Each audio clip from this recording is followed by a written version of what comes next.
பழைய இருப்பு எவ்வளவு, புதிய வரவு எவ்வளவு? பழைய நரன்களின் இருப்பு 638 கோடியே கோடி கோடி கோடி 12,432 பிரபு. கோடியே கோடியா? புதிய வரவு 13,14,012 பிரபு. நாளுக்கு நாள் நரன்களின் எண்ணிக்கை அதிகரித்துக் கொண்டே வருகிறது. அதனால் என் நரம்புகள் அனைத்தும் பிடைத்து புடைத்து நாட்டியமாடுகின்றது. குருதி கொப்பளித்து கொண்டாட்டம் போடுகிறது.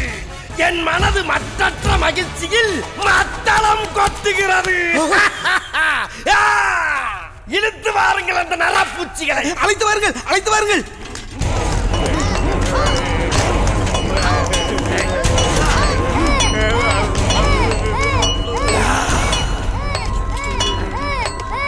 இவன் செய்த பாவம் என்ன? பிரபு, இவன் பூலோகத்திலே பள்ளி குழந்தைகள் வாங்கி சாப்பிடும் மிட்டாய்களை பறித்து தின்றவன்.